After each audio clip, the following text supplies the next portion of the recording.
Hello everyone, Shaman here, and today I'm showing you the Sophos UTM-9's user portal. Now, what's a user portal? The user portal is used to manage certain services that are enabled that are user-facing. So, for instance, VPN, email, stuff like that. So, for instance, I've enabled VPN for a user Bob, right? And now, I don't have email protection enabled, but we'll enable some email protection just for this demo.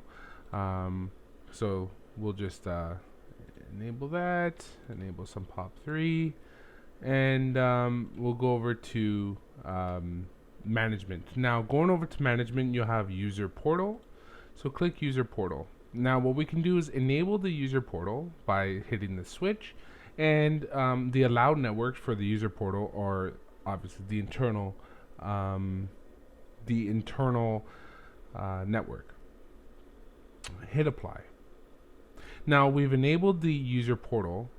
If you go over to advanced, you have some options. You know, which language, things like enable persistent cookies, and you have an option to disable certain things that you don't want the user to see. But we'll just say that we want them to see anything. Now, because this is the home edition, the only thing I cannot do is is to modify the page, which is fine. But if you have the full version, what you can do is modify the HTML to your liking.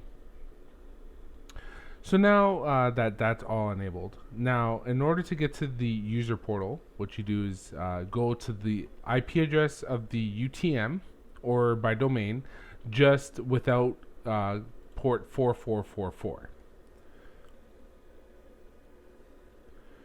Okay, so if you can, so you'll log in with the user that you created, in my case Bob.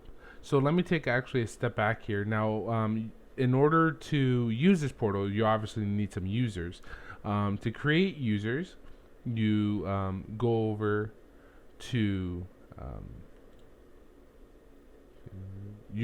definitions and users, then click users and groups, and then you can create a user. For me, I create a demo account, Bob, and you'll just create a username and password. So you can put in a username, so test, what's the real name, test, and their email address, okay, and what kind of authentication. So once you create a user, then you can log in with that user. So for me, it's if I go with Bob, you'll see I have, for instance, things like the mail quarantine, remote access. Now, remote access, I have the point-to-point VPN that enabled. So if I access this page with my iOS device, I can just click install, and it'll go ahead and download the config, and it'll configure my device for pptp, which is very useful in a business environment. And you're staging a new device, you just go to this portal, log in, and away you go.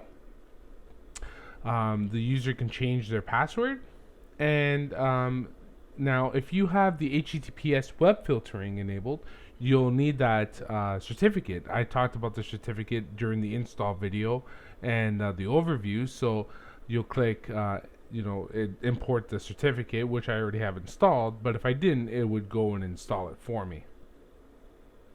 So the user portal, as I say, is very useful in a business environment, and the portal changes based on what plugins you have. So for instance, now if I turn off email protection, okay, so say I don't have the email protection plugins enabled, right? And then I go back to the user portal and refresh. Okay, now I'll have available to me is remote access and web filtering. So that page, as I say, will change based on what you have enabled.